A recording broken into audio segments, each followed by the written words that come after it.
महाधिवक्ता उभा केले आणि एका दिवसात कायदा ऍक्टिव्ह केला 2025चा कायदा ते कोणालाच माहित नाही आणि आम्ही सगळे अर्ज निवेदन सादर केले सरकारकडे ते आम्हाला माहितच नाही कोणालाच माहित नाही अर्ध सरकार मधल्याला माहित नाही फोन लावले ते तिथले शिपी असतील ते परेशान झाले ते म्हणले आता थांबा थोडं आम्हालाच माहित नाही असे कित्येक तरी आहेत त्यांनाच माहित नव्हतं कायदा काय कोणी वाचला नाही कोणी तज्ज्ञ नाही आणि आमच्या सगळ्या सोयरीच्याला हरकती घेतल्या त्या कायद्याला हरकती घेतल्या की नाही काय माहित का त्यांच्या कार्यकर्त्याच्या घेतल्यात म्हणजे तुम्ही कायदा एखादा पारित करीत असताना आम्हाला नोटीस नाही की तुम्ही ही परवानगी घेतली मान्य न्यायदेवता सांगताय की ही परवानगी नाही तुम्हाला 5,000 अर्ज केला आम्ही 5,000ची जी काही मर्यादा आहे त्याच्या बाबतीत देखील असंच म्हणाल तुम्ही की 5,000 यायला पाहिजे आंदोलन तुम्ही आम्हाला कायम शब्द वापरला. तुम्ही आम्हाला कायम मागणीची अंमलबजावणी होईपर्यंत परवानगी द्या सगळ्या नियमाचं पालनच करणार आहे आणि आम्हाला मुंबईला कशाला जायचंय सगळ्या मराठ्यांच्या पोरांना सांगतो आपलं खूप मोठं जबाबदारी आरक्षण मिळवायचं 5,000 काय बसले आणि 50 लाख काय बसले आपल्याला न्याय द्यायचा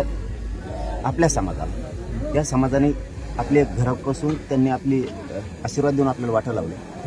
आपल्या पाठीशी त्या गावात सुद्धा उभा आहे इकडे जर धक्का बी लागला एखाद्या पोराला पुऱ्या राज्यासाठी मग आपली पण जबाबदारी काय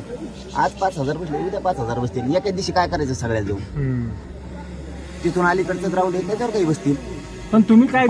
पायथा तर धरा मराठ्यानो संयम धरा यार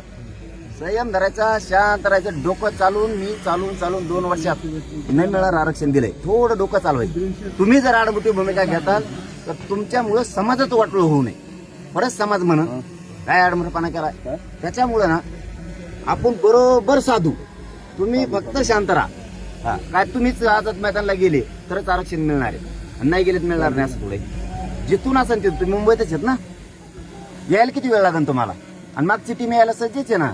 नुसतं एखाद्या पोराला हाणू द्या तर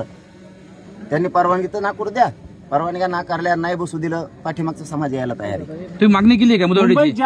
मुदतवाढीची मागणी केली आहे का तुम्ही आमचे न्यायालयात बांधव जातील ना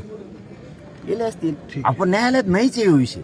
हे विषय सरकारच्या हातात न्यायालयात तरी काय त्यांना ताप देते दोघंची वय यांचे धंदे यांनी करायचे सरकारने तर हे